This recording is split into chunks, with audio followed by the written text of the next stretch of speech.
Bismillahirrahmanirrahim. Assalamualaikum warahmatullahi wabarakatuh. Waalaikumsalam warahmatullahi Waalaikumsalam wabarakatuh. warahmatullahi wabarakatuh. Alhamdulillah wa syukurillah la haula wa la quwata illa billah. Allahumma sholli ala sayyidina Muhammad wa ala alihi wa sahbihi wa mawalah. Segala puji bagi Allah yang telah memberikan kita berbagai macam kenikmatan yang tentunya nikmat iman, nikmat Islam dan juga nikmat sempat menyempatkan waktu pada malam hari ini di setengah-tengah kesibukan kita masing-masing. Kita bisa saling tatap layar ya, bukan tatap muka, lewat eh, media online, walaupun kita saling berjauh-jauhan. Semoga ini jadi sebagai ajang silaturahim kita, saling mengikatkan diri, mengikatkan persaudaraan kita yang sudah terbangun. Tidak terasa ya, sudah berapa 14 tahun ya kita ketemu ya. Masya Ya, Allah, luar 14 biasa. tahun. Silaturahminya semoga selalu terjaga, semoga ya nanti bisa bertemu di surga lah. Ya, amin. Amin. Dan salawat teriring salam semoga selalu tercurah kepada juga Nabi Muhammad Sallallahu Alaihi Oh, Wasallam Ustaz. Salam. suri tauladan kita, dan semoga kita bisa bertemu beliau dan juga mendapatkan syafaatnya di yaumul qiyamah kelak. Amin ya rabbal alamin. Nah, malam hari ini kita akan diskusi bersama yang temanya adalah evolusi diri melalui waktu. Sebuah eh, tema yang sangat menarik ini. Maksudnya seperti apa evolusi diri melalui waktu? Nah, kalau menurut posternya sih, nih tak bacain caption ke posternya. Hidup itu bukan sekedar tentang mencapai tujuan, tetapi juga tentang menikmati setiap langkah di perjalanan. Dalam setiap fase kehidupan, ada pelajaran berharga yang membantu kita tumbuh menjadi pribadi yang lebih baik. Mari bersama-sama merenungi bagaimana waktu dan pengalaman membentuk diri kita, menemukan hikmah di setiap proses, dan belajar untuk lebih bersyukur atas perjalanan yang telah kita lalui. Nah, jangan lewatkan kajian inspiratif ini karena perubahan besar dimulai melalui langkah kecil, dan temukan arti perjalanan hidupmu dan jadilah versi terbaik dari dirimu. Nah, ini ada sebuah karangan yang sangat indah sekali. Oleh Mustafa. Oleh Semoga ini jadi GPT itu. jadi Oleh Mustafa dulu yang jelasin ya. semoga ini jadi pengantar buat kita eh, bagaimana sih kemudian kita menikmati proses yang selama ini kita lalui. Kalau eh, istilahnya kalau naik gunung itu ya, perjalanan ke naik gunung sama di puncaknya itu kan lama di naik gunungnya gitu. Nah, bagaimana supaya kita bisa benar-benar menikmati proses naik gunungnya, turun gunungnya, tidak hanya sekedar menikmati puncaknya seperti itu. Oke, tanpa berlama-lama, mari kita langsung sambut pemateri kita, Mas Riko Yudianto, IR. Udah IR belum sih? Udah ya? Sampun. Oh, sudah IR. Udah tampil belum? Sudah Udah terlihat. ya. Oke.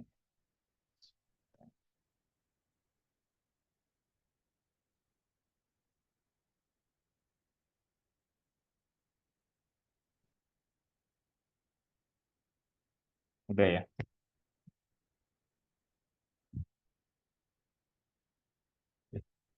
Udah show belum ini? Udah ya. Sampun, sampun.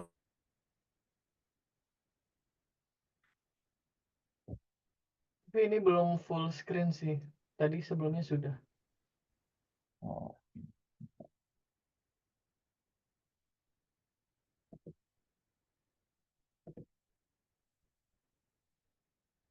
Oke, baik. Assalamualaikum warahmatullahi wabarakatuh. Waalaikumsalam. Bismillahirrahmanirrahim. Alhamdulillahirrahmanirrahim. Salatu wassalamu ala asrofil anbiya wal mursalin wa ala alihi washabihi ajmain. Amma ba'd. Baik, terima kasih teman-teman semua yang telah telah mengundang gitu ya, telah memberikan kesempatan. Disclaimer dulu nih sebelum mulai. Ustadz tuh berat banget nih. Ustadz tuh yang seharusnya udah pantas nih ada Tera gitu ya, Mas Fauzi gitu. Kemarin udah bilang tuh ke Mas Radit ya, wah ilmunya nggak sampai seperti teman-teman lah. Ini kita sebetulnya dalam sesi ini kita ingin apa ya, diskusi sharing lah, sebenarnya sharing ya lebih tepatnya ya. Bagaimana evolusi diri kita gitu ya. Mulai dari saya pribadi, teman-teman sebetulnya yang mungkin lebih banyak lah ya daripada saya gitu ya, daripada kamu yang mungkin umurnya juga lebih tua gitu kayak Mas Ade Rantera ini udah tua ini kan. atau atau Mas Mustafa atau Mas Fauzi gitu ya, mungkin lebih lebih banyak pengalamannya apalagi dalam dalam apa ya, dalam agama Islam khususnya ya. Di sini pada kesempatan kali ini ya saya mencoba menjelaskan, bukan menjelaskan sih, sharing ya terkait dengan evolusi diri melalui waktu yang seperti dijelaskan oleh Mas Fauzi sebelumnya ya, bahwa tujuan kita gitu untuk hidup, untuk menjalani kehidupan itu bukan di akhir gitu ya, bukan bukan hanya akhir gitu ya. Tapi bagaimana kita bisa melewati fase-fase dalam setiap perjalanannya. Dalam fase-fase perjalanan itu dari masing-masing tentu orang akan berbeda-beda ya, mungkin dari saya, dari Mas Fauzi, Mbak Fani gitu ya.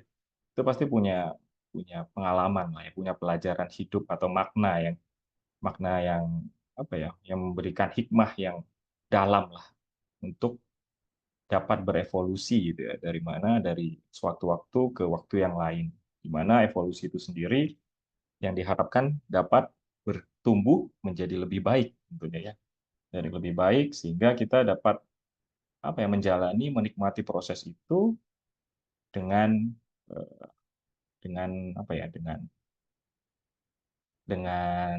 dengan ikhlas, dengan rasa syukur, dengan bahagia yang nanti ujungnya itu yang apa yang akan kita dapatkan tuh bukan hanya dunia tapi juga nanti di akhir nanti yaitu sebuah apa, imbalan berupa akhirat akhirat kelak yang mungkin nanti kita bisa menuju ke surganya. Oke, sini kalau kita lihat ya gambarnya tuh ada jalan gitu ya. Ada jalan mana kita mulai dari panas, mulai dari siang hari, malam hari gitu ya. Ada juga air, ini kan banyak banget ya perjalanan. Mungkin teman-teman kalau kita lihat ini banyak banget apa ya, eh, keindahan, ada keindahan, mungkin ada panasan. Panasan ini menggambarkan bahwa akan ada cobaan-cobaan yang mungkin nanti selama perjalanan kita itu apa ya, memiliki rintangan lah, hambatan-hambatan dan bagaimana kita eh, menerima, bagaimana kita bisa eh, apa, menjadikan tantangan atau cobaan atau ujian itu sebuah pelajaran, ya, sebuah apa ya, sebuah hikmah yang dapat merubah kita menjadi pribadi yang lebih baik. Oke, saya lanjut. Di sini terkait dengan konsep kehidupan. Kehidupan adalah ujian untuk mengukur keimanan. Ya, jelas kita hidup itu sebetulnya ya ujian gitu ya, mana nanti akhir itu kalau di dalam surat Al-Mulk ya ayat 2, mana yang menjadikan mati dan hidup supaya dia menguji kamu siapa di antara kamu yang lebih baik. Nanti di akhir itu kita akan melihat sebuah pertimbangan kelak gitu ya, dari sisi duniawi maupun dari sisi akhirat. Ini kalau kita lihat, mungkin nanti teman-teman bisa menambahkan ya, mungkin apa sih dari teman-teman sekalian terkait dengan konsep kehidupan pribadi ya bagi masing-masing. Nanti mungkin kita langsung langsung sharing aja di setiap slide-nya gitu ya, sehingga kita bisa berdiskusi seperti apa sih konsep kehidupan di antara kita ya. Nah, kalau di slide ini kita lihat bahwa konsep kehidupan yaitu ujian. Memang betul bahwa di setiap perjalanan gitu ya, pasti ada hambatan. Sehingga ke depan itu eh, kalau dalam apa ya, kalau ada bahas, mungkin teman-teman lebih paham ya terkait dengan Allah itu tidak akan menguji hambanya, eh, tidak akan menguji hambanya apabila ia tidak mampu, ya. Apabila ia tidak mampu. Dan di situ bahwa dapat kita lihat, ya, kita maknanya itu bahwa di setiap ujian yang kita terima, yang kita dapatkan, kita itu diharapkan untuk yakin bahwa kita tuh pasti bisa melewati itu semua. Tidak ada ujian yang tidak bisa kita lewatin. Dengan cara apa? Menerima. Dengan menerima apa takdir yang sudah ditetapkan. Kalau dilihat konsep kehidupan ini di dalam hadis riwayat Bukhari tertulis bahwa jadilah engkau di dunia ini seperti orang asing atau pengembara. Dari konsep ini, dari maknanya apa?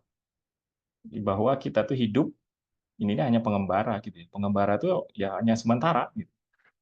Tidak selamanya. Jadi kita di dunia itu tidak selamanya, tidak akan kekal. Sehingga apa? Kita tidak hanya memikirkan dunia, tapi juga kita memikirkan bagaimana kita dapat mempersiapkan ya amalan-amalan di akhirat kelak. Apa yang bisa kita persiapkan dalam menuju akhirnya, yaitu akhirat yang nanti semua akan dipertimbangkan di kemudian. Di dalam aktivitas kita memang lihat ada yang bekerja gitu ya. Ada yang fokus dunia, ada yang fokus akhirat.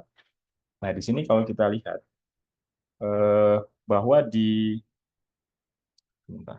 bahwa di pernah saya dengar ya, bahwa kita itu bukan boleh dunia gitu ya. Mungkin nanti koreksi kalau salah ya. Boleh kita mengurusi dunia, tapi kita tidak melupakan akhiratnya. Kita tidak melupakan akhiratnya. Dan kalau bisa seimbang. Kalau bisa seimbang. Nah, di dalam proses itu apa saja sih yang harus kita siapkan dalam eh, dalam menjalaninya ya, menjalaninya. Kita bekerja setiap saat gitu ya. Yang jelas satu lagi kunci kehidupan itu ya ibadah ya, semua ibadah. Dan kita tidak boleh melupakan ibadah. Sehingga dalam bekerja ada ibadahnya. Ibadah itu bukan hanya sholat gitu ya, mengaji, bukan hanya membaca datang tadarus gitu ya. Salah satu ibadah lain gitu, di mana kita itu bisa ridho menerima ketetapannya. Itu salah satu bentuk ibadah juga. Segala bentuk ibadah itu salah satunya itu kita tuh ridho. Apa yang menjadi takdir yang ada saat ini, kita tuh bisa ridho, yakin gitu. Jadi apa yang sudah berjalan, yang kita terima dalam kehidupan kita itu merupakan takdirnya. Itu salah satu bentuk ibadah kita kepada Allah Subhanahu wa taala. Jadi bukan hanya kita sholat, bukan hanya kita mengaji, bukan hanya kita mengikuti kajian dan lain-lain. Dan yang tidak paling penting yaitu ibadah bagaimana kita bisa menerima takdir, ridho dengan segala ketetapan dan ketentuannya. Itu salah satu mungkin bentuk ibadah yang mungkin menjadi salah satu konsep kehidupan yang nantinya kita bisa dapat mengarungi, menikmati dalam perjalanan. Oke, mungkin di sini ada teman-teman yang ingin sharing gitu ya terkait dengan konsep kehidupannya, seperti apa sih kehidupan yang dialami teman-teman gitu ya, yang mungkin bisa bisa kita ambil hikmah bersama. Orang hidup itu kan mulai dari lahir ya. Oh, nanti saya nanti selanjutnya. Nah, ada dulu dari konsep kehidupan dari teman-teman, mungkin dari Mas Ade mungkin bisa menambahkan. Mohon maaf nih kalau penjelasannya ya sepengetahuan yang sedangkal ini gitu ya. Mas Ade ada tambahan terkait dengan konsep kehidupan yang mungkin lebih bisa kita ambil hikmahnya seperti apa? Baik, karena disebut-sebut terus ya. Soalnya kalau udah ayat udah nggak berani lah. Orang yang dari pasang udah ayat kan. Al-Muqayyad juga ada. Nggak boleh saya ngelewati ayat, nggak boleh saya. udah paling tinggi tuh. Iya, iya. Atau Mas Ryan, kehidupan ini ujian-ujian ini kan memang banyak ya ujian kita lalui ya. Eh, Bagaimana kita bisa banyak sekali ini sih banyak sekali apa hal-hal yang bisa kita nikmati ya, terkait dengan ujian-ujian ini ya. Berbeda dengan apabila orang itu menerima ujian itu sebagai apa ya, sebagai bentuk hukuman gitu ya. Ini berbeda. Terkadang ujian itu ada gitu ya. Itu agar supaya menjadikan kita itu menjadi lebih baik ya. Allah itu tidak akan eh, menguji gitu ya, hambanya gitu, tidak akan menguji hambanya, tidak akan menguji hambanya kalaupun itu bukan menjadi yang terbaik gitu. Jadi Allah itu tidak akan menguji hambanya. Nanti di depan itu pasti akan ada hal yang lebih baik. Dari apa? Ketika seseorang itu dapat menerima dapat ikhlas gitu, ya, dapat dengan ikhlas menerima ujian itu dan menjalaninya dengan penuh rasa syukur, ya, dengan ridho terhadap takdirnya tadi, ya mudah-mudahan nanti di depan percaya yakin itu pasti akan ada hikmahnya. Ini contoh aja gitu dalam fase kehidupan saya pribadi gitu.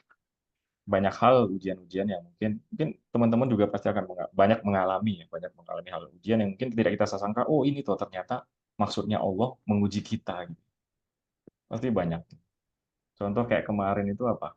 Kalau saya itu ya teman-teman tahu lah kehilangan ijazah gitu. Kehilangan ijazah saya udah menikmati proses berjalan selama 4 tahun gitu ya belajar gitu ya. Terus tiba-tiba di akhir tuh wah hancur udah hilang ijazah gitu. Tapi kan saya nggak bisa ini aja ya nggak bisa berdiam diri gitu ya. Saya harus terus terus terus terus bergerak ya terus maju gitu ya untuk yakin gitu ya yakin di depan itu pasti akan ada sebuah apa ya sebuah hal yang baik lah sebuah hal yang baik di depan itu akan menggantikan itu semua. Nah kemarin juga saya sempat eh, ada hal ya yang kurang mungkin musibah juga dan dan saya yakin aja gitu loh pasti akan ada hal baik ke depan dan ternyata memang betul gitu sebenarnya memang betul dan itu luar biasa dan itu mungkin bisa melebihi apa yang menjadi ekspektasi kita gitu. Mungkin itu nah mungkin dari teman-teman juga ya insya Allah semua apa yang ujian yang didapatkan gitu ya pada saat ini ya insya Allah ke depannya itu pasti eh, akan membuat kita menjadi lebih baik pribadi yang lebih baik ya ya semoga semuanya itu menjadi apa ya menjadi penuh penuh apa ya penuh hikmah lah penuh hikmah. Oke saya lanjut ya. Nah ini fase kehidupan di fase kehidupan itu kita mulai dari lahir mulai dari kita lahir mulai dari kita remaja mulai dari kita dewasa dan sampai dengan akhir sampai tua ya di lahir itu kita nggak bisa memilih kita itu diciptakan mau muslim mau ini ya kita pokoknya diciptakan eh, bisa bisa Yahudi, bisa Nasrani, bisa macam-macam lah ya agamanya. Tapi di sini di lahir itu mungkin sudah ditetapkan ya oleh orang tua itu udah mempersiapkan bahwa ketika kita lahir kita itu tumbuh dari keluarga yang seperti apa. Nah di fase itu mungkin kita nggak bakalan banyak tahu ya, banyak banyak ingat lah di fase-fase kita lahir itu kita nggak akan banyak ingat. Nah, disitulah kunci di mana perjalanan awal itu adalah peran terkait dengan peran orang tua, ya, peran orang tua yang menjadikan kita itu tumbuh ke depan itu seperti apa. Bagaimana orang tua dapat mempersiapkan anak-anaknya itu tumbuh menjadi remaja yang seperti apa, kemudian menjadi dewasanya. Itu udah pilihan. Kalau dewasa nanti udah pilihan dan mau seperti di akhir tuanya mau seperti apa. Nah, ketika kita anak-anak, mungkin nah saya juga nggak terlalu banyak ingat ya Dan yang jelas kalau dari saya pribadi itu mungkin dari teman-teman ya kurang lah terkait dengan agama, terkait dengan ilmu agama. Mungkin orang tua zaman dulu ya, orang tua zaman dulu mungkin dari ini ya, dari keluarga ya, dari keluarga terkait dengan penanaman agama itu masih standar lah ya, ibaratnya standar, tidak yang sampai disekolahkan ke pesantren, disekolahkan ini ilmu agama yang didapat tuh lebih dari anak-anak lain. Nggak, saya tumbuh di keluarga yang mungkin normal lah ya, normal, tidak terlalu apa ya, tidak terlalu dalam terkait dengan ilmu agama. Kemudian saya juga tumbuh di keluarga yang biasa-biasa saja, mana di situ saya lahir di anak kampung, ya, anak kampung yang kebetulan memang di pinggir rel. Ya, nah ini yang tidak, kadang-kadang tuh kita tidak mengira ya bahwa ya akan hidup kembali di pinggir rel ini. Nah, itu kan kembali fasenya itu akan hidup kembali di pinggir rel. Rumah rumah saya dulu di pinggir rel, benar-benar di pinggir rel, di belakang stasiun. Sekolah setiap hari jalan rel pagi-pagi, setiap pulang juga mainin mainin inilah, mainin apa, sinyal kereta gitu ya. Kalau mungkin teman-teman ada yang pernah main di rel, naruh paku ya di atas rel terus jadi pisau. Saya tumbuh jadi dulu tuh anak yang mungkin dibilang anak yang bandel ya, anak nakal ya. Kalau dibilang nakal apa aja mungkin di masa-masa itu udah saya lakuin gitu ya. Mulai dari macam-macam lah ya, mulai dari berantem, mulai itu macam-macam lah. Karena mungkin tadi ya persiapan terhadap ilmu ya terkait dengan agama terutama itu mungkin masih kurang atau masih. Kemudian saya tumbuh di usia remaja, disuruh merantau mulai kelas 6 SD, SMP saya disuruh merantau ke Palembang.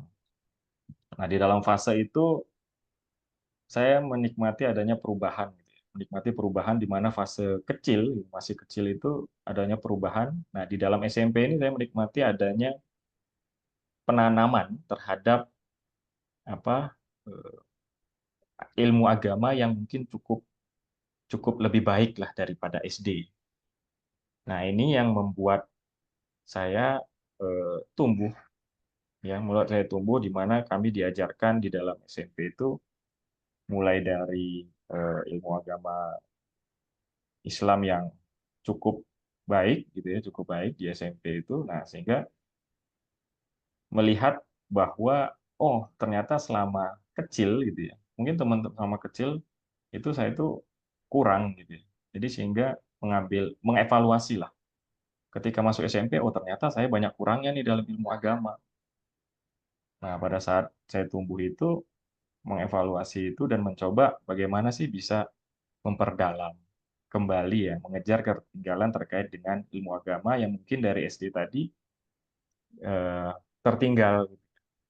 Nah, dalam evolusi itu, dalam fase kehidupan itu, banyak sekali hal-hal diajarkan terkait dengan ilmu agama, kemudian ilmu sosial, ilmu apa sikap gitu ya, di mana kita di sini di mana saya sendiri itu merasa SMP itu udah apa ya, kalau dari sisi ya, siswa itu siswa yang ya bersyukur bisa menerima eh, pendidikan Islam yang cukup baik.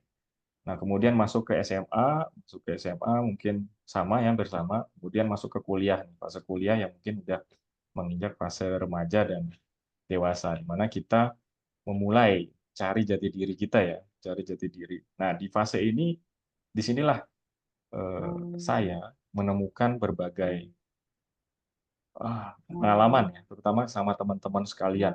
Teman-teman sekalian semua masuk ke universitas, ya, masuk ke universitas di mana teman-teman memiliki pengetahuan, memiliki pengalaman, memiliki yang mungkin jauh di atas rata-rata saya. Saya itu merasa pertama kali itu merasa sangat apa ya, merasa sangat demotivasi lah, Pak. Malah saya itu merasa demotivasi. teman-teman itu luar biasa, apalagi anak-anak Jogja gitu ya. Luar biasa yang dari Sumatera gitu. Ya. Nah, di fase itu melihat, wah, anak-anaknya jago-jago kayak Mustafa gitu kan, ada Rantera, Fauzi gitu ya. Saya dulu tuh satu kelas sama siapa gitu, sama Ataka ya, Ataka, wah luar biasa itu kan. Nah, disitulah saya mengalami namanya fase apa ya, fase keterpurukan lah bisa dibilang ya. Keterpurukan di mana saya merasa down gitu ya, melihat itu semua teman-teman tuh udah bisa kalkulus semua tuh kalau ini kalau saya cerita ya, kalau saya lihat, wah teman-teman tuh udah kalkulus semua tuh, udah jago-jago semua kan. Kalau saya lihat, wah saya kok nggak bisa gitu ya, lihat itu semua kan, jadi down terus kemudian. eh, Nah, ketika down itu, ketika down itu, untungnya saya itu bertemu teman-teman yang apa ya, teman-teman yang suportif ya, teman-teman suportif yang benar-benar apa ya, benar-benar merangkul gitu ya, dan tidak meninggalkan temannya sendirian. Eh, Bisa dibilang saya itu tidak terjerumus terlalu jauh. Saya itu sempat IPK kan saya tahu sendiri ya, IPK saya itu terakhir itu 1,3 ya. Pertama kali masuk tuh 1,3 ya. 1,3. 1,3 ngelihat teman-teman kan, terus disuratin sama UGM kan ke orang tua. Disuratin ke UGM sama ke orang tua. Wah, kalau IPK di semester 2 itu ya, semester 2 itu kalau nggak salah harus 2,0 ya. Kalau 2,0 itu harus DO kan. Kan itu ya peraturannya dulu kan. 2,0. Nah, di situ saya mengambil hikmahnya gini. Saya pertama itu saya perginya ke pantai. Ke pantai. Pergi sendiri ke pantai, jalan-jalan naik motor. Sebenarnya mau muasabah aja, muasabah. Apa sih yang mengapa gitu ya? Kenapa bisa 1,3? Apa yang menyebabkan itu semua? Gitu ya. Saya mulai berpikir. Nah, setelah dilihat gitu ya, memang pertama dari faktor pendidikan. Kalau saya lihat ya, dari faktor pendidikan di Sumatera dan di Jawa itu sangat berbeda jauh. Dari sisi kualitas ya, sisi kualitas Jawa dan Sumatera berbeda. Sehingga saya sangat tertinggal lah dari hal-hal itu. Nah, kemudian saya evaluasi lagi gitu. Dari semangat gitu ya. Kalau saya lihat teman-teman itu, wah semangatnya luar biasa ya. Semangatnya luar biasa, terus konsistennya, disiplinnya luar biasa. Saya mengevaluasi. Kemudian saya juga berpikir itu, eh, kenapa sih Allah itu memasukkan saya di UGM? Berpikir gitu, kenapa sih mau UGM? Kalau memang ingin IPK saya itu 1,3. Saya pikirnya gitu. Dan dari situ nggak mungkin lah, saya bilang. Nggak mungkin lah. Saya berusaha untuk positive thinking terus pada Allah. Thinking terus. Ya mungkin ada sesuatu mungkin yang nanti ke depannya itu bisa saya dapatkan, gitu. Bisa saya dapatkan. Nggak mungkin lah Allah tuh memberikan saya IPK 1,3 itu eh, kalau bukan dari usaha saya sendiri. Saya berpikirnya gitu. Nah, dari situ saya pelan-pelan berusaha mendekat. Mendekat kembali ke Allah. Dekat lagi ke Allah dengan ke masjid. Setiap ada setiap ada apa? Setiap ada ujian, setiap ada apa itu saya mendekat ke masjid. Nah, mungkin baiknya Allah itu ya, menyelamatkan saya dari hal-hal yang mungkin tidak tidak baik gitu ya. Pelampiasan itu tidak baik. Kebetulan kos itu kan dekat masjid ya. Dekat masjid, jadi ke masjid dan berdoa gitu ya. Berdoa minta apa ya? Minta suatu hal kebaikan lah ke depan itu bisa saya lewatin ini selama masa kuliah. Dan ya alhamdulillah saya ditemukan di fase itu ditemukan teman-teman yang luar biasa kan. Gitu ya. Kalau saya lihat itu teman-teman yang suportif. Suportif. Kalau dulu itu saya banyak lah ya teman-teman yang suportif di mana bisa mengajarkan, kita kumpul bareng gitu ya, belajar bareng. Walaupun memang nggak banyak gitu ya, saya tuh nggak banyak apa ya berkumpul dengan teman-teman sesering mungkin teman-teman yang lain. Saya mencoba mendekatkan diri itu, mendekatkan diri teman-teman agar lebih lebih lebih bisa diterima dengan keberadaan saya gitu. Dan alhamdulillahnya teman-teman semua itu bisa menerima gitu ya, kayak Reza, kemudian Eka gitu ya, Wowo dan lain-lain, tidak menganggap sebagai apa ya, sebagai teman yang apa ya, kalau bilang tuh teman yang eh, tidak inilah, tidak tidak tidak berpengaruh lah terhadap kita gitu ya.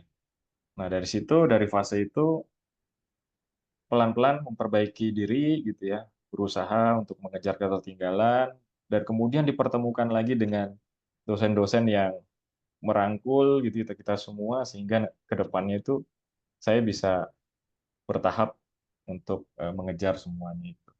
Nah, kemudian apa ya, dari peristiwa fase-fase itu kan sebetulnya hikmahnya itu kita diajarkan bahwa eh, tadi ya, ujian yang kita terima gitu, fase kehidupan yang kita alami itu sebetulnya adalah sebuah proses ya, di mana eh, saya ada belajar satu kalimat gitu ya, kebahagiaan itu nggak dicari, tapi kebahagiaan itu dinikmati. Ya, kebahagiaan itu dinikmati. Kebahagiaan itu kalau dinikmati itu akan berbeda. Berbeda dengan apabila kita mencari kebahagiaan itu nggak akan ada. Cari kebahagiaan itu akan sulit. Beda ketika kita menikmati kebahagiaan itu selama prosesnya. Nah, saya mencoba menikmati itu semua gitu dengan rasa bahagia, dengan rasa syukur gitu ya. Apa yang menjadi takdir yang sudah ditetapkan gitu ya, menjadi takdir saya itu bisa ya tetap terus positif aja, ikhlas semua menjalani apa yang menjadi takdirnya. Itu salah satu mungkin fase kehidupan dalam remaja. Nah, di dewasa ini kita mungkin belajar ya di fase 30-an itu kan mungkin kita udah hampir setengahnya ya kalau dalam ini ya, dalam umurnya Nabi ya. Setengahnya lebih lah ya. Setengahnya lebih. Nah, di itu kita mulai pelan-pelan untuk masuk ke memperbanyak ke akhirat. Di mana nanti tujuan akhir kita itu sebetulnya hidup di dunia ini kan bukan hanya dunia ya, tapi akhiratnya. Amalan apa yang mungkin kita yang akan nantinya ditimbang nanti di masa akhir itu yang menjadi eh, bekal kita untuk tujuan akhir kita nanti ke depan.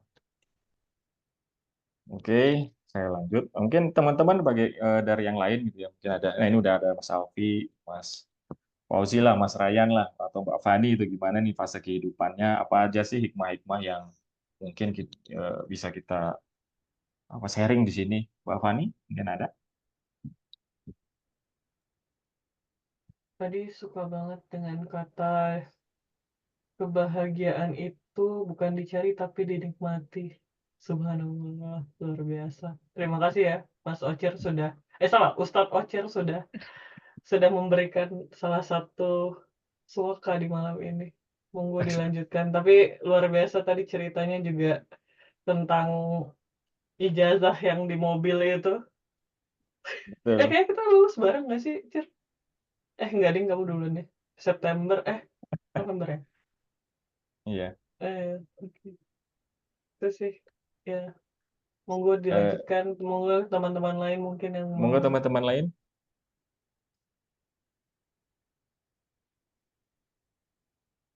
Mas Mustafa nih biasanya. Mustafa gimana Mustafa? Saya tuh sangat kagum nih sama teman-teman tuh ya kayak Mustafa, Mas Adi Rantera gitu ya. Dimana kalau ngelihat fase kehidupannya itu, kalau kita ya, kalau sebagai orang awam, kalau saya ya dari sisi saya pribadi itu kayak lempeng aja gitu. Padahal mungkin ada hal-hal juga mungkin kerikil-kerikil ya. Nah, cuma bagaimana sih teman-teman gitu ya bisa mengambil hikmah, mengambil pelajaran dari itu semua. Gimana Mas Mustafa nih? Oh, kalau aku ini, Cir, Sama mikirnya. Aku tuh kayak bukan orang yang luar biasa pinter, bukan orang yang luar biasa rajin, bukan orang yang luar biasa lurus gitu ya. Yang kurasain tuh dulu mungkin karena aku dekat sama ibu, terus aku tuh selalu Hmm. kalau mau keluar rumah tuh dulu minta doa ibu terus sih. Jadi yang selalu ku yakin tuh apa yang ku dapat dari kecil SD, SMP, SMA, prestasi-prestasi yang diraih, bisa masuk ke UGM, ketemu kalian kan rezeki juga ya. Itu tuh bagian dari diijabahnya doa ibu sih. Kalau menurut yang sekarang juga pasti ku mintain, alhamdulillah masih lengkap juga. Kalau sekarang nambah karena punya istri, aku juga minta doa dan keridhaan istri paling. Itu aja paling. Itu Nah, aja luar paling. biasa doa. Doa tuh memang, aduh, luar biasa memang. Apalagi besok ya. Ini nggak tahu nih, bener nggak itu ya? Sahih nggak itu? Doa di antara khutbah itu ya? Pak Ade, katanya kita menyebut Ahmad Rasulullah dan Muhammad Rasulullah itu benar. Gimana? Katanya kan ada ini ya, ada ada banyak tuh di TikTok bersiaran tuh. Kalau misalnya akhir bulan Rajab itu, ketika kita di tengah-tengah, apalagi di Jumat ya, di tengah-tengah khutbah itu kita menyebutkan Ahmad Rasulullah dan Muhammad Rasulullah itu nanti rezekinya akan lancar gitu. Betul? Atau gimana ya? Banyak sekali tuh. Tadi tuh saya lihat TikTok itu. Karena besok akhir bulan Rajab kan. Waduh, kalau disuruh neliti masalah kekuatan hadis tuh belum pakarnya. Cuma masih gorib aja, masih asing lah kalau itu. Hmm. Heeh. Baru dengar tadi saya juga lihat TikTok kan. Baru dengar dari antum nih. Waduh, antum. Yoi. Ah, antum ada-adanya Ustaz, Ustaz Ade. Aduh, aduh. Gimana Ustaz Ade evolusinya tuh? Ini luar biasa di Ustaz Ade. Apanya evolusi nih? Evolusi fisik Fase atau apa fase nih? fase Aduh, fase kehidupannya nih, pembelajaran apa sih, hikmah apa nih bisa kita ini belum jadi kupu-kupu nih, gali. makin gede aku nih. Untung sini evolusinya nggak saya buat ini ya, primata ini. Iya, iya. Belum. Kalau evolusi yang ngerasa jadi baik tuh kayak belum ngerasa. Cuma kalau ketemu orang yang luar biasa banyak. Telah. Kalau evolusi kayak belum merasa evolusi. Masih gini-gini aja dari dulu. Insya Allah, ya moga-moga bisa inilah. Bisa meningkat Amin. lah. Ya. Minimal kalau mentok di diri sendiri berharap ke inilah. Berharap ke penerusnya. Kan kalau guru tuh yang paling dipegang itu ya. Dia itu kan memberikan penerus-penerus kayak gitu. Siap. Yuk, itu saja. Gimana anak udah ini? Oh, Hah? sebentar. Anak udah cek lab? Kok tahu sih? Ini masih di kendaraan. Baru mau nidurin. Oh, sebentar saya ambil charger dulu nih. Ya, Habis moga-moga baterai. sehat lah. Moga-moga sehat. Liburan panjang. Amin. Liburan Amin. panjang. Kayaknya mau jalan-jalan ya, Pak Ustadz. Iya. Moga-moga dimudahkan. Amin. Kalau enggak ya namanya takdir ya terserah Allah ya. Mau kayak gimana.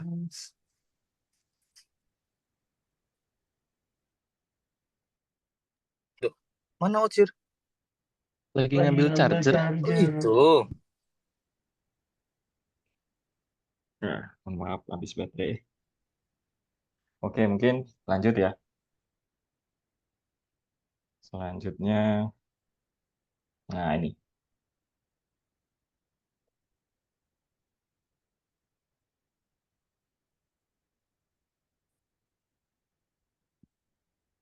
Di sini ada menikmati perjalanan, fokus pada amal, bukan hanya hasil. Ini dalam surat At-Taubah disebutkan bahwa 105, dan katakanlah, bekerjalah kamu, maka Allah dan Rasul-Nya serta orang-orang mukmin akan melihat pekerjaanmu. Maknanya apa, Mas Mustafa? Maknanya apa, Mas? Waduh, belum jadi ahli tafsir ya kalau saya kayak Ade itu. Sama nih, Cuman bekerjalah. kalau dibaca literlek ya, intinya kan kalau Gimana? kita berusaha ya. Ya, Yang Allah lihat kan usahanya. betul. Jadi Dan ya setiap berusaha. pekerjaan itu, Dalam setiap pekerjaan kan pasti kita mencari berkahnya kan ya di sini ya. Dan insya Allah dari setiap pekerjaan, ketika pekerjaan itu baik, ya teman-teman lakukan, ya insya Allah hasilnya pasti akan baik. Dan pekerjaan apapun gitu ya, yang dicari sebetulnya pekerjaan yang dapat memberikan manfaat kepada orang lain, di mana kita bisa memperoleh amal, gitu ya. Kita bisa memperoleh apa, kebaikan, kita bisa memperoleh eh, hikmah gitu ya dalam setiap pekerjaan yang kita lakukan.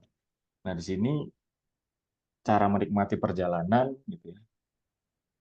Ada bermacam-macam ya, mungkin dari teman-teman juga banyak hal gitu ya mungkin bisa di-sharing di sini terkait dengan bagaimana sih teman-teman tuh bisa menikmati proses perjalanan hidupnya sampai dengan saat ini.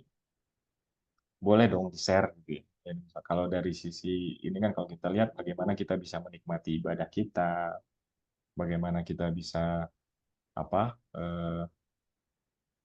bersyukur, bagaimana kita bisa bermanfaat bagi orang lain. Nah, mungkin dari teman-teman seperti apa sih menikmati perjalanan yang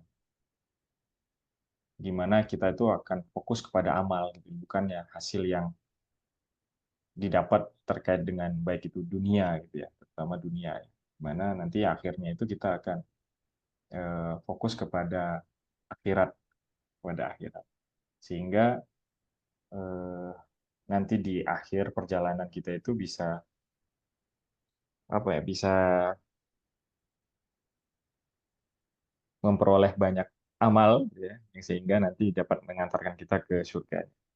Boleh dari teman-teman di sini saya harapin bisa sharing gitu ya, sehingga nanti itu kita bisa diskusi gitu ya, diskusi bagaimana sih teman-teman tuh bisa menikmati perjalanan terutama dari sisi bekerja gitu. Mas Alfi, ini on mic terus. Wih, sorry, pencet ternyata. Pantesan. Waduh. Padahal udah nunggu loh Alfi ngomong apa. Oh, Iya, enggak. makanya itu. Sorry, ternyata masih belum dimatiin. Oke. Wah, ini menarik juga ya. Tapi ya kalau terkait perjalanan ini, sebenarnya belum lama ini ngisi sharing session juga di di beasiswa satu Lole itu kurang lebih. Mungkin aku melihatnya juga hal yang sama gitu. Jadi ini awalnya itu baca ada buku, tahunnya juga waktu di elektro waktu kuliah kalau nggak salah, bukunya itu yang bawa CM gitu ya. Terus aku lihat, oh ini bukunya menarik, terus baca. Cuman di situ tulis tuh The Journey to be the Ultimate You gitu. Nah jadi akhirnya dari situ aku membaca, oh ya nggak mungkin aku langsung bisa langsung pintar atau langsung hebat di berbagai hal, cuman aku akhirnya melihat oh ya berarti perjalanan ini bagian dari bagaimana aku bisa menjadi orang yang lebih baik lagi, jadi versi terbaik atas diriku, nah gitu. Nah kurang lebih aku melihatnya gitu, dan itu kayaknya agak relevan sama ayat yang apa namanya, nggak tahu ayat atau ini ya, cuman bagaimana kita itu setiap hari itu harus bisa lebih baik dari hari kemarin gitu. Nah itu sebenarnya aku melihat itu sebagai bagian proses untuk menjadi orang yang lebih baik lagi gitu. Nah cuman kalau yang agak menyentil buatku dari perkataan Ocir adalah bagaimana menikmati hidup dan juga bagaimana menuju jalannya bisa menuju akhirat yang lebih baik gitu. Karena kadang di momen-momen sekarang suka terlupakan atau terbutakan sama kesibukan dunia gitu ya. Jadi apa namanya kadang suka lupa tujuan akhirnya tuh akhirat gitu. Nah kok ini setelah dipikir ini kenapa ya kita ngoyo banget kerjanya gitu. Sampai banyak hal yang tersisihkan. Nah itu mungkin jadi sentilan buat aku pribadi. Terima kasih remindernya Pak Ocir. Monggo. Wah, luar biasa ini. Mas Alfi ya. Ya, kita sharing ya, ini bukan ya. Jadi, makanya apa manfaatnya kita mungkin ada forum ini gitu, saya sangat luar biasa ya. Habis habis mungkin sebagian saya mungkin nggak sempat hadir, tapi saya nonton tuh, nonton teman-teman Mas Radit, Mas Herlambang gitu ya. Luar biasa tuh banyak sekali hal-hal yang kita yang dapat saya ini ya, saya dapatkan gitu dari teman-teman sekalian, bahwa memang kembali lagi ya, kita itu kadang-kadang yang terlupakan gitu ketika udah asik bekerja gitu. Kan hanya sama biasa kita, saya juga sama ya, ketika asik bekerja itu lupa gitu ya, kadang-kadang diingatkan kembali dari hal-hal yang seperti ini gitu loh. Jadi kita tuh masih ada apa ya, masih ada barrier gitu ya dari teman-teman yang sangat sangat apa ya, sangat sangat mensupport terhadap hal-hal yang berbau akhirat gitu, sehingga saya sangat bersyukur lah ya, teman-teman semua di sini. Nah, kemudian mungkin kita lanjut. Terima kasih Mas Alfi. Lanjut terkait dengan eh, tadi ya, terkait dengan bagaimana menikmati ya, menikmati hidup, menikmati fokus pada amal. Sebetulnya kembali lagi ya, setiap kita menikmati amal, amal itu kan sebetulnya sesungguhnya, kalau pernah ini ada hadis ya, eh, sesungguhnya amal perbuatan itu tergantung dari niatnya ya, tergantung dari niatnya. Eh, Ketika kita niatnya baik, ya insya Allah amalnya pasti akan baik. Terus kemudian eh, apa? Di dalam setiap pekerjaan yang kita harapkan bahwa, oh sebentar,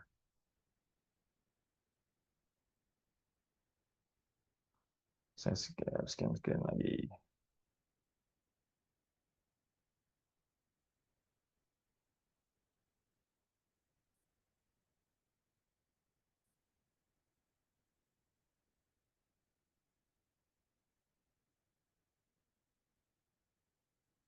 Nah, kalau kita berkaca dengan menikmati perjalanan gitu ya, kalau kita lihat zamannya Nabi Muhammad gitu ya, ketika beliau berdakwah di Taif itu kan luar biasa ya penolakannya, Mas Mustafa ya. Tapi Betul, kan betul. beliau tapi kan beliau tetap, ya ibaratnya kalau dalam masa Nabi itu beliau sedang bekerja lah, berdakwahnya kan gitu ya. Berdakwahnya kan beliau bekerja ya. Kalau kita kan sama ya. Nah, beliau tuh mendapatkan penolakan luar biasa tuh dari masyarakat sana gitu. Tapi beliau apa? Mencoba menerimanya dengan ikhlas, segala bentuk kritikan, bahkan sampai dilempar batu ya, Mas Mustafa. Dilempar batu, tapi beliau menerima semuanya gitu. Dan beliau juga berdoa gitu, bukan membalas dengan hal-hal yang tidak baik. Beliau juga malah berdoa agar diberikan apa ya, diberikan hidayah gitu ya masyarakatnya, supaya dapat bertaubat dan lain-lain. Dan beliau juga dan hal-hal seperti itulah yang dalam perjalanan ini patut kita contoh gitu ya. Bagaimana kita dalam setiap menikmati perjalanan ini kita bisa dengan ikhlas, kemudian niat yang baik, kemudian dan yang paling penting bagaimana kita selalu berbuat baik dalam hal apapun. Nah, mungkin itu. Dan selanjutnya, nah hambatan-hambatan dalam evolusi diri mungkin dari setiap orang ini akan berbeda-beda ya. Kalau dalam hadis riwayat Muslim Bukhari dijelaskan bahwa tidaklah seorang muslim tertimpa keletihan, penyakit, kesedihan, gangguan dan kesuksesan, bahkan kesusahan, bahkan duri yang menusuknya, melainkan Allah menghapus dosa-dosanya. Nah, dari sini kita lihat bahwa setiap hambatan yang kita temui dalam evolusi diri kita, ya, kembali lagi ya, positifnya itu Allah akan memberikan yang terbaik, menghapus dosa-dosanya, menghapus dosa-dosa kita, gitu ya. Nanti memberikan hal-hal yang lebih baik di depan. Gitu ya. Dan yang paling penting kita itu bisa memaknainya itu sebagai, atau menerimanya itu dengan ikhlas. Setiap ujian, setiap apapun musibah yang kita terima dalam, kadang-kadang memang ini istiqomah nih, balik lagi ya Mbak Fani. Istiqomah tuh berat tuh, banyak banget tuh ya, godaan-godaannya macam-macam lah ya. Istiqomah itu kan sebetulnya bagian dari proses bagaimana kita bisa eh, evolusi ya. Ini bagaimana kita bisa menjadi lebih baik. Nah, kadang-kadang memang banyak sekali hal-hal yang yang apa ya, hal-hal yang kadang-kadang bikin kita eh, keimanannya tuh berkurang gitu, mulai dari semacam ya. ibadah gitu ya. Salah satu misalnya ibadah aja mungkin munafik lah ya. Kadang-kadang ya sering telat gitu. Ya banyak hal lah. Nah, ini bagaimana kita bisa eh, melewati ya. Bagaimana kita bisa melewati hambatan-hambatan ini sehingga kita akan fokus nih dalam perjalanan kita. Kita mau tujuan akhirnya tadi apa gitu ya. Apa mau tujuan tadi apa gitu. Apakah dunia atau akhirat. Dan yang diharapkan nanti amal setiap perjalanan tadi bisa kita pertimbangkan dengan baik ketika melakukan perbuatan-perbuatan yang yang sudah kita pilih, Nah, seperti apa? Oke, lanjut. Nah, ini bagaimana strategi menikmati perjalanan hidup di sini kalau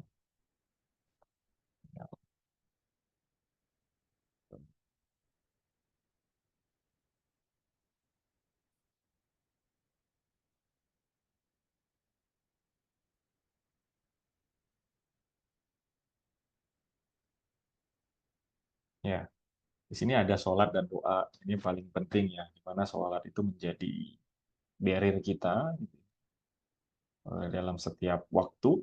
Nah, Allah itu udah memberikan 5 waktu itu ya sebagai pengingat kita kepada Tuhan yang telah menciptakan, yang telah memberikan kesehatan, yang telah memberikan banyak kenikmatan yang mungkin tidak kita rasai, rezeki dan lain-lain gitu ya. Merupakan salah satu barrier yang paling penting untuk mencegah kita dari perbuatan-perbuatan yang buruk ya, perbuatan-perbuatan buruk yang merugikan orang lain maupun diri kita sendiri. Nah, doa ini adalah salah satu hal yang sangat penting. Tadi Mas Mustafa juga menyampaikan bahwa doa itu adalah terutama dari doa ibu ya, doa istri, kemudian kalau bagi yang perempuan itu adalah suami itu luar biasa itu ridhonya Mbak Fani, suami ya. Kemudian yang kedua yaitu terkait dengan syukur dalam setiap keadaan.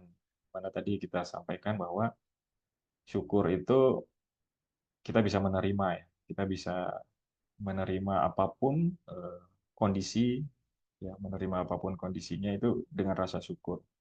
Ketika itu dapat musibah, ketika itu kita mendapatkan hal-hal yang tidak baik, dan itu kita coba untuk terus bersyukur padanya. Kemudian tawakal, kita selalu berserah diri ya, berserah diri kepada Allah. Apapun takdir yang sudah ditetapkan merupakan rencana yang baik lah dari Tuhan. Nah, kemudian mujahadah, kita itu terus tumbuh untuk menjadi lebih baik melawan semua hawa nafsu apapun itu gitu. Sehingga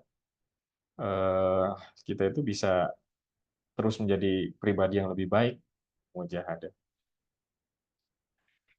Mungkin ada dari teman-teman gitu, bagaimana sih strategi menikmati perjalanan hidupnya selama ini?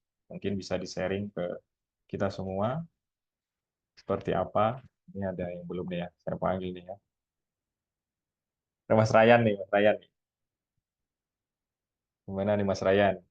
Kalau untuk menikmati perjalanan hidup nih dari 4 ini mungkin ada hal-hal lain yang mungkin selama ini diterapkan.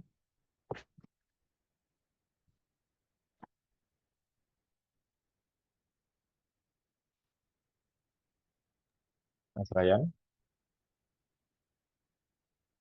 Kalau Mas Mustafa, enggak? Oh, baru mau ngomong kalau Rakyat akan ngisi 2 minggu lagi. Ya udah, kalau Oh, gitu sekalian ya. Mungkin monggo tadi Mas. kalau Mas Ocir menyinggung bagaimana cara menikmati perjalanan hidup yang kaitannya dengan kerja ya. Aku tuh punya poin menarik dulu. Jadi sempat ada diskusi. Awalnya tuh membahas tentang rezeki dan harta dunia gitu ya. Kan waktu udah kerja kan lumayan bimbang tuh terkait keduniaan karena udah punya gaji kan. Nah, terus ya dikuatin masalah tentang uang, tentang harta gitu. Sampai ada pemahaman bahwa ya udah rezeki kan sudah dijamin, rezeki yang ke kita gitu. Sudah dijamin jadi nggak usah terlalu dipikirin. Nah, terus saya tanya sama guru saya. Nah, kalau udah dijamin, terus saya kerja tuh cari apa? Nah, guru saya tuh bilang yang sampai sekarang saya ingat. Kamu kerja tuh cari pahala. Jadi kerja tuh karena perintah Allah gitu. Masalah rezekinya tuh udah dijamin, kamu yang penting bekerja sekuat tenaga aja. Nah, itu poin yang menurut saya tuh jadi lumayan membuat apa ya? Menikmati lah. Jadi kayak kalau karena saya seneng seneng main game ya. Kalau main game kan, kalau apalagi kalau main game RPG kan ada grindingnya gitu. Jadi ya sehari-hari kerja tiap hari bangun pagi pulang sore atau malam gitu ya grinding pahala gitu ibaratnya. Jadi jangan sampai senangnya itu hanya pada saat gajian. Ya kayak nanti malam nih. Saya kan gajian kebetulan karena tanggal 24 kan. Karena 25-nya libur gitu. Jadi jangan sampai senangnya itu hanya sebulan sekali. Nah, kiatnya dari guru saya itu begitu, bahwa kerja itu ya karena rezeki sudah dijamin, yang belum dijamin kan amal-amal kita ya. Ya udah fokus ke amal-amal kita. Jadi kerja itu adalah realisasi dari perintah Allah gitu yang kita lakukan. Gitu sih paling sharingnya. Wah, Wah, menarik. luar Aku biasa. sebelum Mas Ocir menanggapi Mas Mustafa, aku tuh tiba-tiba kepikiran guys, pengen tahu aja nih, kan mumpung cowok semua ya. Gimana sih tanggapan kalian terkait istri yang bekerja dan menjadi ibu rumah tangga? Mas Mustafa. Oh, dulu kalau aku ini, Fani. Aku dulu boleh istri bekerja dengan dua profesi, dokter dan guru. Selain itu aku prefer di rumah. Dan kebetulan dapetnya dokter ya udah kerja kerja. Ini sekarang lagi kerja, makanya aku sama anak. Nggak apa-apa kalau menurutku mah. Kalau aku sih, itu kan kalau aku kan pribadi ya. Maksudnya bukan berarti kalau profesi lain nggak boleh bekerja. Kalau aku nggak. Yang tinggal kan ada ininya aja. Apa yang harus dijaga, kewajiban-kewajibannya di apa ya, dipahami gitu. Jangan sampai berat ke satu hal tapi yang satu lagi enggak. Gitu aja sih paling. Dan yang paling penting ya ini disepakati sebelum nikah aja. Jadi biar nggak ada kekagetan yang nggak perlu dan menyebabkan kayak oleng gitu rumah tangganya. Itu sih. Terima Iya. kasih Mustafa. Ayo, Kalau Ustadz kenapa Ocir. guru Ayo. kenapa kalau maaf, kenapa guru dan dokter kalau dulu kupikir ya kan pasti akhwat-akhwat atau saudari-saudari perempuan kita kan ada yang mungkin lebih nyamannya diperiksa sama dokter yang Perempuan. muslimah atau diajari oleh guru yang muslimah gitu. Jadi aku tidak membatasi kalau perempuan tuh mau jadi guru atau dokter. Tapi kesininya ya di luar itu monggo aja. Oke.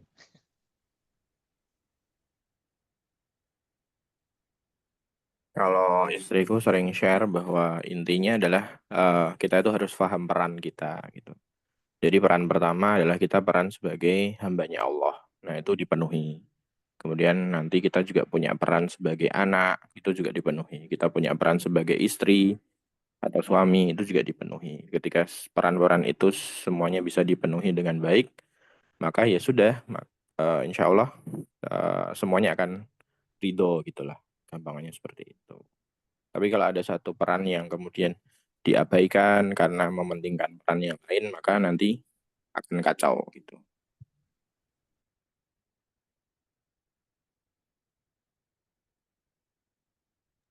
Terima kasih Pak Ujikun, Pak Mustafa.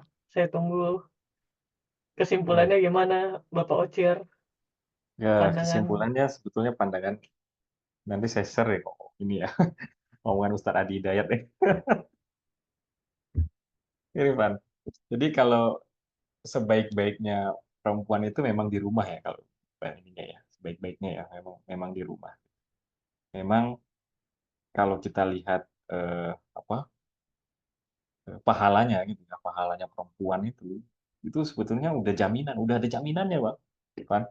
Jaminan perempuan tuh ketika jaminan surga loh. Ini yang saya tahu ya, jaminan surganya perempuan tuh ada di suaminya gitu, ridho suaminya. Jadi beda sama laki-laki kayak kita ini ya, kita tuh nggak ada jaminannya gitu. Masuk surga. Kalau perempuan udah ada jaminan ya udah ridho suami aja. Itu udah luar biasa pahalanya, luar biasa. Nah, itu nanti ya kembali lagi nanti ke Mbak Tani gitu ya. Sebetulnya perempuan itu diberikan keistimewaan dengan khusus lah, apalagi yang sudah berumah tangga ya. Itu jaminannya surga itu udah mungkin insya Allah udah ini ya udah di depan mata gitu. Sehingga bagaimana nanti dalam rumah tangga itu ya dalam rumah tangga itu bagaimana suaminya betul, betul. Oh iya benar jaga sholat dan puasa udah maka bebas pintu surga dari pintu manapun tuh kata Mas Fauzi. Itu luar biasa ya. Jadi yang penting ridho suami aja sih Pan kalau dari saya ya ridho suami. Betul sih. Oke, kita lanjut ya. Mungkin udah mau selesai nih 2 slide lagi.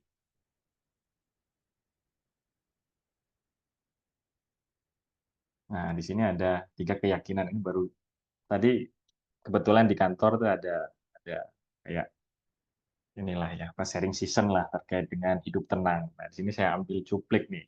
Cuplik itu ada bagaimana 3 keyakinan yang harus dimiliki agar dapat menerima ketetapan Allah. Salah satunya di mana yaitu seperti yang sebelumnya, apapun yang terjadi adalah skenario terbaik dari Allah. Dan kemudian ada lagi, apapun masalah yang hadir adalah bentuk sayangnya Allah. Kemudian Allah tidak akan menguji hambanya melebihi kemampuannya. Nah, ini sih 3 keyakinan yang mungkin saya juga, wah, iya sih. Dalam perjalanan waktu fase-fase yang kita lalui ini memang banyak hal yang mungkin dari 3 ini, wah, benar gitu. Banyak benar. Satu hal yang luar biasa mungkin Allah hadirkan di dalam kehidupan kita. Oke, lanjut. Nah, ini terakhir ya. Dunia adalah sebuah kendaraan untuk mengendarainya. Ia akan mengantarkanmu ke tempat tujuan, namun jika dunia itu mengendaraimu, maka kamu akan jatuh dalam kehancuran. Kemudian, dan carilah pada apa yang telah dianugerahkan Allah kepadamu, yaitu kebahagiaan, negeri akhirat, dan janganlah kamu melupakan bagianmu di dunia. Jadi ini fokusnya, jadi kalau lihat ya, dan carilah apa yang telah dianugerahkan Allah kepadamu. Yang dianugerahkan Allah kepadamu yaitu sebuah kebahagiaan. Nih, tadi balik lagi ya, apa yang sebelumnya ya, Mbak Fani ya, bahwa kebahagiaan itu yang paling bagus yaitu dinikmati. Bagi dinikmati. Ketika kita menikmati kebahagiaan, insya Allah dia ada.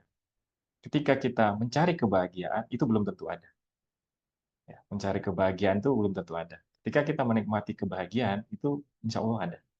Ada aja. Mungkin kita menikmati kesehatan, itu udah bahagia gitu, rezeki yang sedikit. Ketika kita menikmatinya itu secara dengan apa? Dengan ikhlas, dengan syukur, insya Allah bahagia. Nah, kemudian terakhir gitu ya, tujuan hidup kita itu kekal adalah mencari akhirat, mencari akhiratnya. Jadi bekal yang akan kita bawa itulah yang menjadi tujuan akhir kita. Seberapa banyak pahala yang kita kumpulkan, seberapa banyak amal yang kita dapat, itulah merupakan tujuan akhir yang nanti di Yaumul Hisab akan dihitung. Itulah yang harus kita persiapkan dalam menjalani, menikmati perjalanan hidup kita, sehingga kita tidak lupa akan akhirat atau tidak dilupakan dengan dunia yang fana ini, gitu ya. Sehingga kita dapat seimbang, sehingga kita dapat memikirkan bekal yang banyak untuk akhirat kelak nantinya. Mungkin teman-teman, mungkin itu terakhir sih. Terakhir, ya saya mohon maaf ya, mohon maaf sebesar-besarnya apabila dalam penyampaian ini kurang, banyak sekali kurangnya ya, banyak sekali kurangnya karena ya hamba hanya makhluk yang, hanya manusia yang, ya banyak kurangnya ya, hanya manusia bukan ini. Jadi saya mohon maaf apabila terdapat salah kata, salah penyampaian, mohon dimaafkan. Dan mungkin dari teman-teman yang ingin sharing tambahan gitu terkait dengan eh, perjalanan hidup, terkait dengan tujuan yang akan kita bawa nanti di akhirat, tentunya itu akan menjadi bekal kita semua yang mungkin yang bisa diskusi di sesi ini gitu ya. Mungkin ada tambahan dari teman-teman yang mungkin bisa kita bisa kita ambil pelajarannya. Silakan dari teman-teman kalau ada. Oke, Nah, wah Mas khairan. Fauzi. Terima kasih banyak Mas Ocir yang sudah banyak sekali share, kemudian juga memantik apa ya, pemahaman kita kembali bahwa ternyata segala sesuatunya itu perlu dinikmati. Itu mungkin hal yang perlu kita diingatkan terus-menerus gitu. Dan setiap kita punya cerita perjalanan kita masing-masing, dan mungkin cerita perjalanan kita itu berbeda dengan perjalanan orang lain. Nah, dari setiap perjalanan itu, setiap fase-fasenya, mungkin ketika kita bercerita, mungkin bisa orang lain itu bisa mengambil hikmah gitu. Mungkin kita nggak bisa melihat hikmahnya gitu ya, tapi ketika kita cerita ke orang lain mungkin kemudian, ini ternyata hikmahnya gini gitu. Itu juga mungkin sesuatu hal yang bisa terjadi juga itu. Nah, ngomong-ngomong soal cerita tentang perjalanan, nah, kali ini aku sebelum kita masuk ke sesi diskusi ya, kali ini aku mau share sebuah project baru yang direncanakan sama beberapa teman-teman. Aku mohon izin share screen. Nah, ini judulnya adalah TETI UGM 2010 mempersembahkan Satu Lole Menulis. Nah, sebuah catatan perjalanan alumni Teknik Elektro UGM TETI UGM 2010.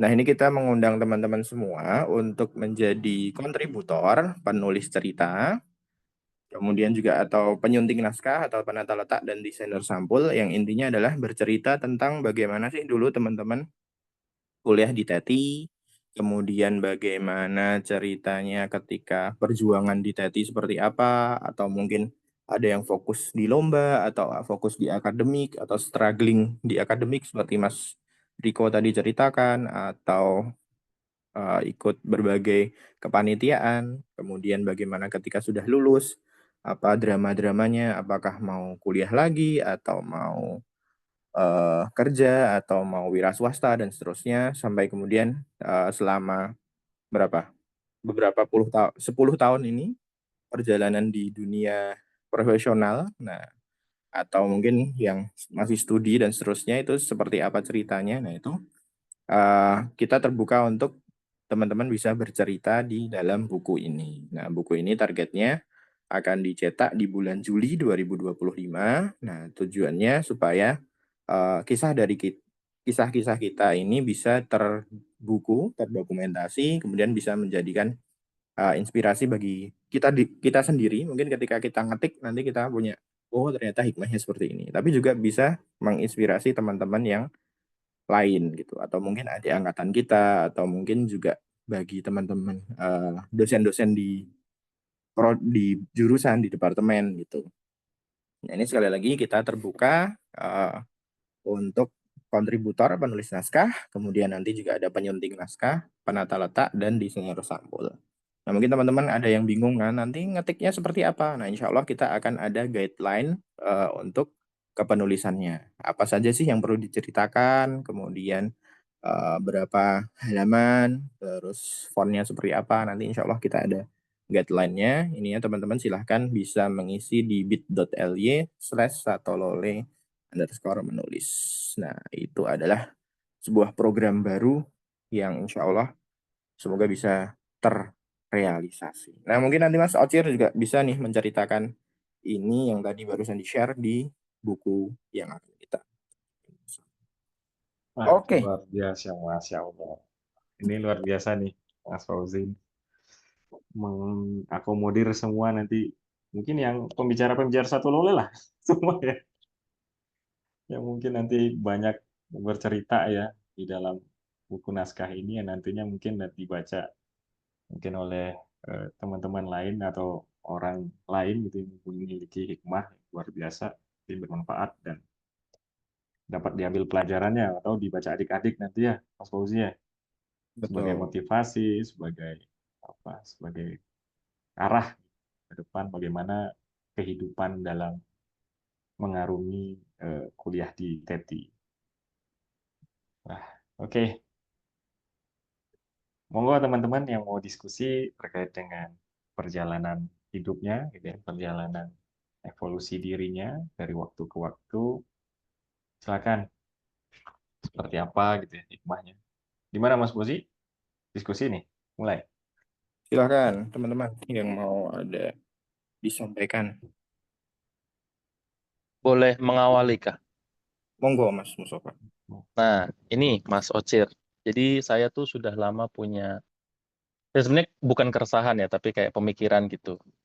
bahwa kan kita manusia ini kan sebenarnya ini ya makhluk yang kalau kata Allah tuh zalum. Zalum tuh banyak berbuat aniaya dan jahul. Jahul tuh banyak bodohnya, banyak ketidaktahuannya. Nah, sementara karena kita banyak banyak berbuat aniaya, maksudnya kalau kita dibiarin ngurus hidup kita sendiri kan pasti aniaya, kita nggak ngerti apa yang baik buat kita gitu ya. Terus kita bodoh juga kan.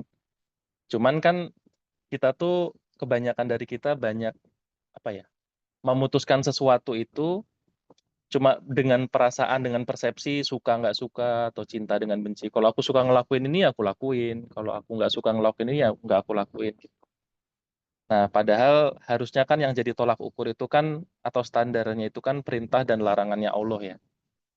Nah, Mas Ocir tuh selama evolusi itu pernah punya keresahan yang sama nggak sih?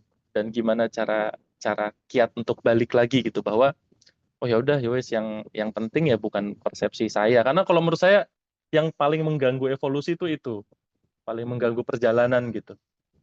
Jadi perjalanan yang nggak bisa dinikmati gitu. Paling itu sih. Apa gitu kiatnya untuk atau pernah nggak punya keresahan kayak gitu dan apa kiatnya buat buat mengovercome itu semua gitu. Itu paling Wah, luar biasa nih Mustafa. Pertanyaannya ya. Keresahan itu pasti eh, ada ya. Dalam setiap perjalanan itu keresahan itu pasti ada. Dalam setiap mengambil keputusan gitu ya. Nah, itu tadi seperti yang sebelumnya, eh, dalam setiap keresahan yang perjalanan yang saya alami, gitu, bahwa itu saya kembalikan lagi ke Allah ya. Saya selalu pasti ada masalah apapun pasti ke masjid.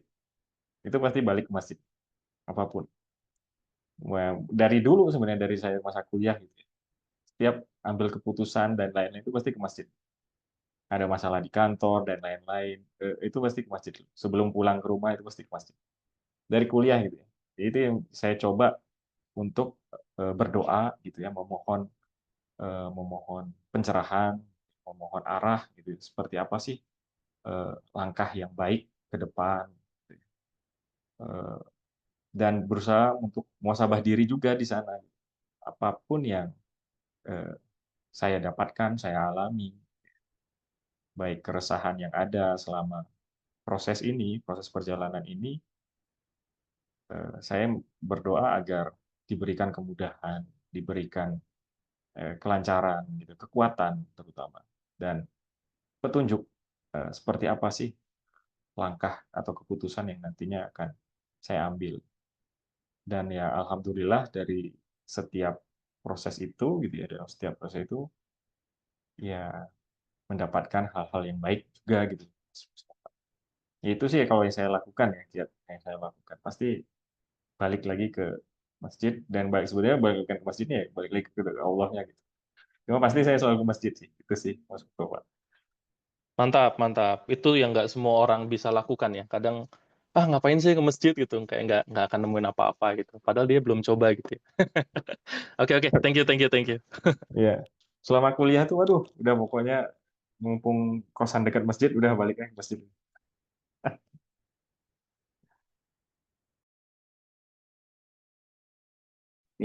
Ada sebuah doa Nabi Nuh yang dibaca beliau ketika naik kapal. Nah, ini mungkin teman-teman sudah sering dengar ya. Robbi anzilni munzalan mubarakan wa anta khairul munzilin. Jadi ya Allah berikanlah aku tempat yang memberkahi dan engkau adalah sebaik-baik pemberi tempat gitu. Jadi semoga keputusan apapun yang aku ambil ya Allah maka berkahilah gitu. Dan jika ternyata itu tidak membawa keberkahan maka berikanlah aku sesuatu yang lain yang lebih berkah gitu. Intinya sih itu. Itu ada di surat apa ya? Aku lupa. Al-Mu'minun kalau nggak salah atau Al-Mu'min. Nanti bisa dicek. Ah, iya, betul. Betul, Mas Fauzi. Luar biasa itu keberkahan yang paling penting dalam setiap proses ya, Mas Fauzi.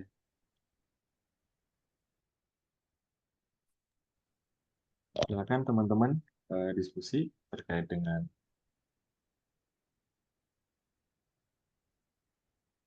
topik hari ini. Mungkin ada teman-teman juga yang sharing. Monggo.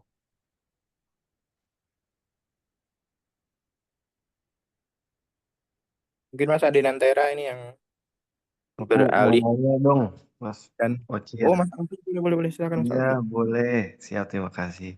Soalnya ini menarik. eh, Kalau tadi kan mungkin pembahasannya lebih ke untuk kita pribadi ya, maksudnya bagaimana cara kita secara pribadi gitu ya untuk bisa melakukan hal tersebut dan bisa merefleksikan secara pribadi. Mungkin boleh di-share Mas Ocir untuk kiat-kiatnya khususnya bukan kan mungkin banyak dari kita udah mulai berkeluarga nih. Nah, ini gimana bisa menularkan ini baik itu ke istri dan juga anak gitu biar si apa namanya ya pemikiran atau perasaan-perasaan tersebut juga bisa ditularkan misalnya di orang lain khususnya di lingkup terdekat kita gitu. Mungkin bisa di-sharing kalau Mas Ocir gimana di konteks keluarga. Thank you. Baik, terima kasih Mas Alfi. Di keluarga sendiri kalau saya ya terkait dengan apa kehidupan kehidupan di sini apalagi ke anak gitu ya, ke anak atau ke istri, kita punya prinsip anak itu adalah sesuatu yang harus kita persiapkan gitu ya. Persiapkan dalam arti bukan hanya persiapan dunianya tapi persiapan juga akhirat. Dan tujuannya harus sama dulu nih dalam keluarga ya. Kita sama-sama apa? Mencari eh, ketemu di surga lah kalau dari saya. Insya Allah mudah-mudahan. Mungkin itu yang selalu saya tanamkan di mana kami gitu ya, kami sama anak-anak sama istri mempersiapkan itu semua dari sisi dunia, dari sisi akhiratnya untuk bersama-sama membentuk anak menjadi eh, anak yang sesuai dengan tuntunan Nabi, gitu ya, sesuai dengan tuntunan agama, sehingga nanti tujuan akhirnya kita tuh dapat berkumpul di surganya, insya Allah. Itu yang mungkin eh, saya lakukan, gitu ya. Ditanamkanlah kepada anak-anak itu untuk tetap terus bersyukur apapun lah. Itu bersyukur yang paling penting, bersyukur kemudian untuk selalu eh, struggle lah kalau bilang itu struggle dengan kondisi apapun ya. Itu salah satu dari bagian syukur ya.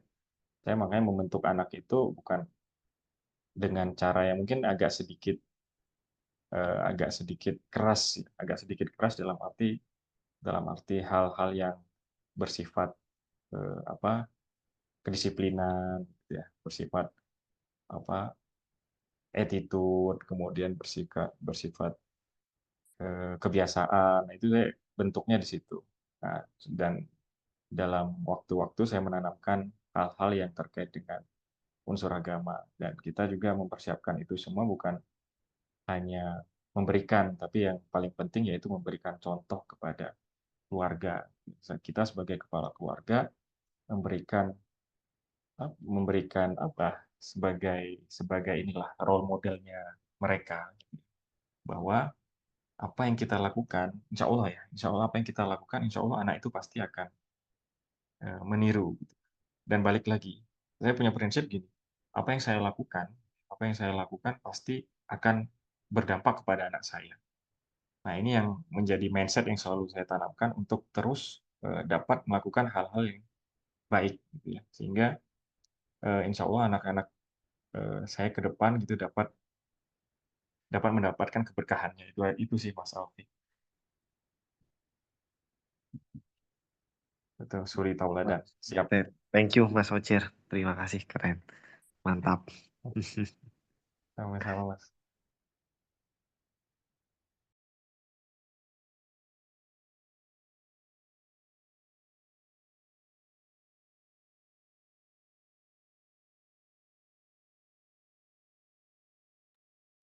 Mungkin Mas Ryan atau Mas Ade Herlambang, monggo.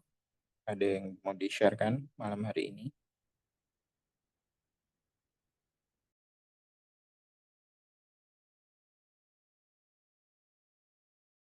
Saya tuh sebenarnya ini ya, menunggu-nunggu ini Mas Ade Lantera. Ustadz nih, Pak Ustadz nih. Gimana gimana? Baru sampai rumah nih. Assalamualaikum. Nah, waalaikumsalam. Gimana Pak Ustadz? Mohon pencerahannya ini. Kalau Ustadz itu katanya bukan dari bahasa Arab sebenarnya. Jadi, enggak tema itu ya. Enggak. Iya, iya, iya, iya. Aduh, masya Allah. Ini ada kata-kata yang ini nggak cerita, cuma tadi tuh kata-katanya masuk tuh ya, menikmati, menikmati, bahagia itu ya dinikmati gitu ya, nggak dicari-cari ya, dinikmati aja. Masya Allah, ini itu sebenarnya perkataan orang level tinggi ilmunya itu. Nanti ada, apalagi ada orang yang kisah, kisah orang yang udah tangannya lepas, tangannya udah nggak ada, kaki udah nggak ada, nggak bisa jalan di kasur. Nanti lisannya cuma ngucap alhamdulillah, syukurillah. Loh, tuh orang ngeri banget nih, orang level tinggi nih berarti. Kalau yang paling susah tuh kan nyari kebahagiaan pas lagi sedih ya. Umumnya orang pas posisi itu dia udah nggak bisa nemu kebahagiaan. Cuma kalau orang ilmunya tinggi, posisi apapun tuh dia bisa dapat terus kebahagiaan, bisa dia cari terus. Ini orang level tinggi biasanya. Masya Allah, ini umumnya orang udah jatuh dia malah masih bisa bilang alhamdulillah. Ya moga-moga dimudahkan sampai ke sana lah kita. Yang umumnya orang udah jatuh kita masih bisa nemu kebahagiaan, masih bisa syukur. Nah itu ngena itu tadi ya, Masya Allah. Siap nih Ustadz. Oh kenapa dibalik namanya tuh kenapa? Nggak nyambung ya, sorry. Oh, Ocir. Iya, iya, iya, iya. Dulu siapa yang memulai itu ya, sudah itu Oh, itu saya cuma saya ingat tuh. penasaran aja ya. Mas Adi itu. Orang Malang itu biasanya, benar Mas Adi Azhari itu. Orang Oh, Malang bilang katanya, di Malang itu katanya nama itu sering dibalik-balik. Ya udahlah, saya panggil Ocir aja katanya. Udah tuh. Loh, Adi orang Malang, bukannya orang Ngalam. Orang Malang dia, orang Bontang kan, tapi tinggal lama di Malang. Bukannya lamanya di Ngalam. itu dibalik loh sama Mustafa. Oh iya, iya bener. Di Ngalam. Berarti dia namanya Ida dong. Nah, ini kalau saya dipanggil untuk gara-gara Mas Adi itu. Makanya ijazah saya hilang tuh karena namanya beda. Oh gitu ya. Kata yang ngambil nggak guna juga nih, namanya beda nih.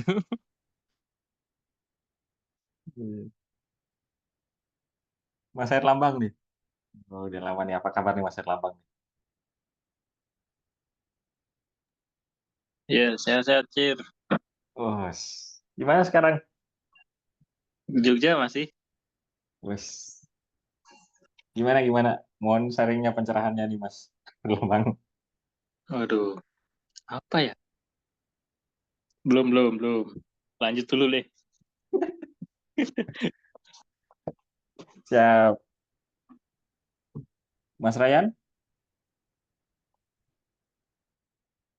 Ini Mas Ryan ini lagi ini kayak ini. Ngetrail ini. Lagi nyiapin materi 2 pekan lagi dia ngisi insya Allah. Wah. Semua kan ini ya ngisi pada waktunya ya Mas. Mas. Iya ya, tapi beberapa juga jangan gitu. Udah lu kemarin kan nunjuk gua juga itu langsung aja udah. Iya, untung mau. Paling aku ada satu sharing terakhir mungkin sebelum ditutup, boleh? Kebetulan Boleh. lagi baca-baca buku. Screen. Silakan. Nah, sharing screen. Start now. Udah kelihatan ya? Udah. Nah ini nih, ini menarik banget. Baru sampai sini. Ini kitab yang Fawaidul Fawaidnya Ibnul Qayyim. Kelihatan nggak ya? Kelihatan. Nih bab halaman 251 di terjemahan ya. Saya levelnya belum baca Arab ya. Nah, boleh jadi kamu tidak menyenangi sesuatu padahal itu baik bagimu gitu. Ini kan harus yang sering bikin kita tidak menikmati perjalanan kan ini ya. Kita nggak nyenengin sesuatu jadi nggak bisa kita nikmati. Padahal kan kalau kita sadar kalau kita itu hamba kan harusnya disenangi aja gitu. Nah, ini yang saya kuning-kuning ini saya kasih catatan udah agak lama nih. Apabila luar seorang biasa. hamba mengetahui bahwa sesuatu yang dibencinya terkadang justru mendatangkan sesuatu yang dicintai, dan sesuatu yang dicintainya terkadang justru mendatangkan sesuatu yang dibenci, maka ia tidak akan merasa aman dari bahaya pada saat dianugerahi kebahagiaan, dan tidak akan putus asa untuk memperoleh kebahagiaan ketika ditimpa kesulitan. Tidak ada sesuatu yang lebih bermanfaat bagi kita, seorang hamba ya, daripada melaksanakan perintah Allah, meski hal itu terasa berat bagi dirinya. Kendati jiwa manusia pada dasarnya tidak suka melaksanakan perintah, namun sebenarnya melaksanakan perintah itu merupakan kebaikan baginya dan mengandung perkara yang sangat bermanfaat bagi kehidupannya. Dikit lagi, begitu pula sebaliknya, tidak ada yang lebih membahayakan bagi seorang hamba daripada melanggar larangan Allah, meski inilah yang disenangi dan disukai hawa nafsunya. Sayangnya, pandangan orang jahil atau orang bodoh tidak akan mampu menembus hikmah di balik setiap peristiwa. Itu sih. Jadi ya harusnya kita senengin Harus aja share ya ini, ini harus kebetulan. di-share ini. Iya boleh itu aja Share ini. yang terakhir. Amin amin Luar amin itu biasa buat berat emang sharing. ilmunya ini Ustadz Ade itu. Oh ya. Gitu. Itu kalau mau dibaca cukup bagus itu. Bukan cukup bagus, maaf, sangat Sangat bagus bagus itu. Tuh. bukunya. Fawaidul Fawaid. Dah itu aja dari aku. Biar kita bisa menikmati terus perjalanan hidup. Kalau ada yang kita nggak Amin. suka, oh ini baiklah. Gitu. Kalau ada yang kita Amin, suka ya insya Allah. apalagi alhamdulillah. Sip. Amin. Monggo Fauzi. Oke. Terima kasih banyak Mas Riko Yudianto yang sudah sharing pada malam hari ini. Terima kasih juga teman-teman semua yang sudah berpartisipasi dalam diskusi. Semoga Allah Subhanahu wa taala selalu memberikan kita membuat kita terbuka hatinya terhadap hikmah-hikmah yang ada di dalam setiap fase-fase perjalanan kita. Semoga kita bisa selalu bersyukur, kemudian selalu bisa menikmati setiap proses perjalanan evolusi menuju pribadi kita yang lebih baik, dan semoga Allah Subhanahu wa taala kembali mempertemukan kita di surganya kelak. Amin ya rabbal alamin. Sekali lagi saya ingatkan, jangan lupa untuk mencatatkan proses perjalanan kehidupan teman-teman di dalam bukunya Satolole Menulis. Semoga juga bisa menginspirasi bagi orang-orang lebih banyak lagi. Amin ya rabbal alamin. Amin ya Rabbal. Marilah kita tutup dengan doa penutup majelis. Subhanakallahumma bihamdik. Assalamualaikum warahmatullahi wabarakatuh. Waalaikumsalam warahmatullahi wabarakatuh. Terima kasih Terima Mas Oci kasih. Riko Yudianto ilmunya. Terima kasih Mas Mul. Sama-sama. Yang lain Terima juga. kasih. Sip. Izin live ya. Siap.